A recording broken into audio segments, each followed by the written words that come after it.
साथियों नमस्कार। दोस्तों, जैसे कि आप स्क्रीन पर देख पा रहे हो, राजस्थान कर्मचारी चयन बोर्ड जयपुर RSSMB जयपुर द्वारा आज अभी अभी बहुत ही अच्छी खबर आपको सुनने को मिली है। साथियों, जो आप देख रहे हो 6/10/2023 को अभी अभी ये वैकेंसी आया है एनिमल अटेंडेंट का।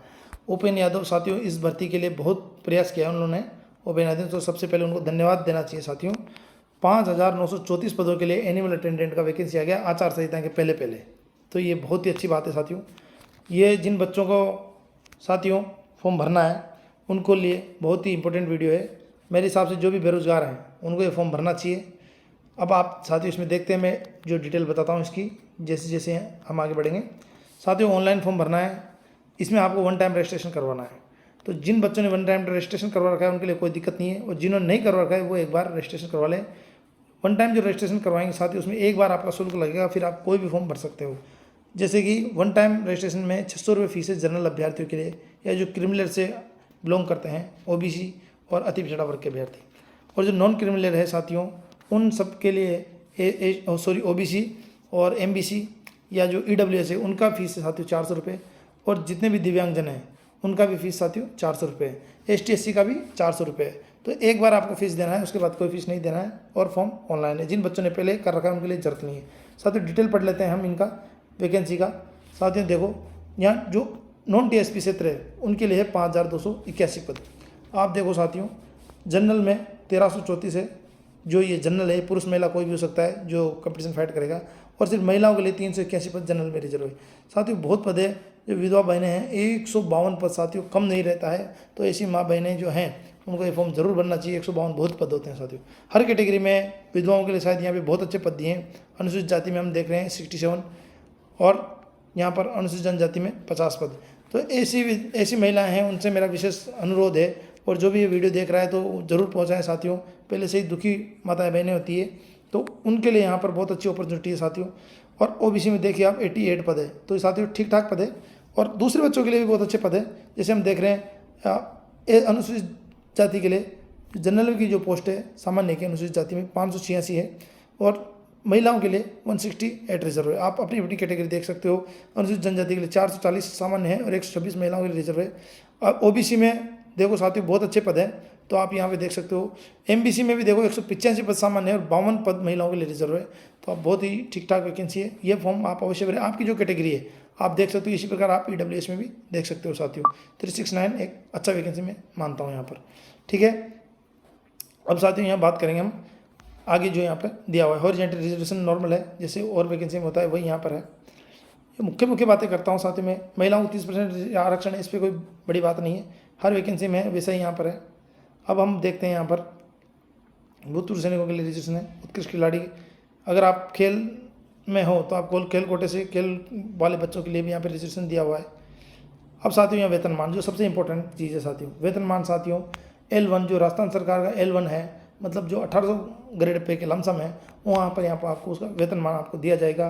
परीक्षा काल में आपको फिक्स पेमेंट दिया जाएगा। अभी तक तो फिक्स पेमेंट ही है, आने वाले कुछ नहीं बोल सकते। 2 साल के तक आपको फिक्स पेमेंट मिलेगा। उसके बाद आपको जो दुनिया भर के भत्ते हैं सरकारी, वो सभी भत्ते, महंगाई भत्ते, मकान किराया भत्ता, शहरी आवास भत्ता, जो भी डिपार्टमेंट में आपको देंगे वो सब भत्ते आपको दे होंगे।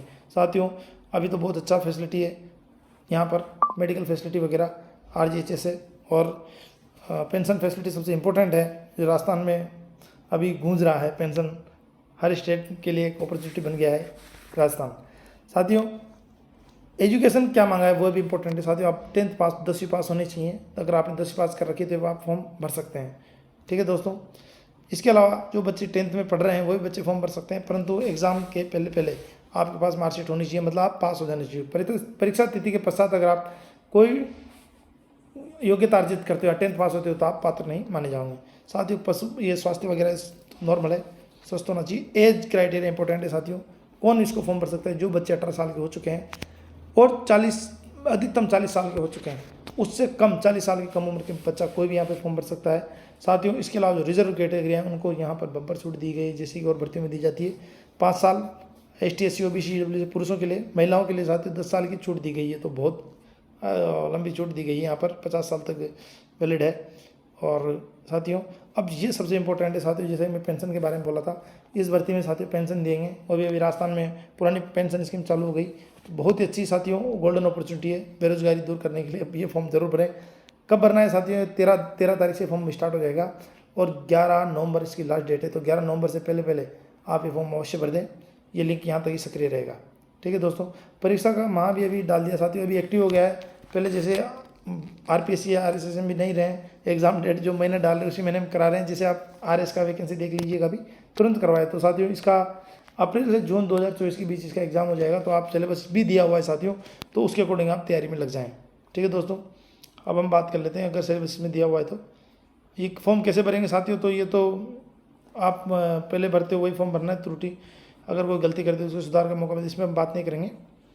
अब साथियों इसमें हम देखते हैं कि ये तो रूल है, अगर आप गलत कार्य करते हुए पाए गए तो आपको 10 लाख रुपए का जुर्माना दिया जाएगा, वो लिख रखा है। सबसे इंपॉर्टेंट साथियों परीक्षा की स्कीम, इसमें हम एक बार फिर बात कर लेंगे।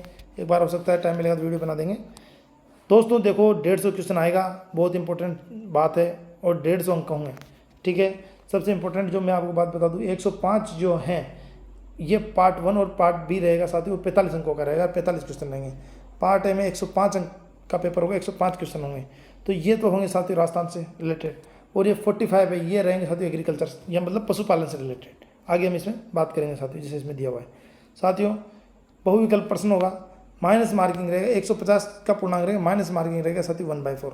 देखो साथियों 40% लाना अनिवार्य है। तो साथियों इसमें मैं जैसे कि यहाँ पे पोस्टें अधिक है विधवा महिलाओं के लिए, बहनों के लिए, साथियों उनको तैयारी में लग जाना चाहिए। कम से कम 40% पोस्ट तो उनका आए, ताकि जैसे हम और कैटेगरी में देखते हैं पोस्टें खाली जाती है, तो वो ऐसा यहाँ पर नहीं होना चाहिए। जैसे हम फर्स्ट ग्रेड में देख रहे हैं अभी नॉट अवेलेबल लिखा हुआ रहा है, तो ऐसी स्थिति ना आए। आप अभी से इसमें तैयारी में लग जाओ। परीक्षा का स्तर साथियों इन्होंने लिख दिया कि सिर्फ सेकेंडरी लेवल का रहेगा, मतलब 10th लेवल के जो क्वेश्चन है वो यहाँ पर आएंगे साथियों। ठीक है, ये यहाँ पे सिलेबस दे दिया साथियों, अच्छी तरह सिलेबस को पढ़िए और इसमें लग जाइए साथियों।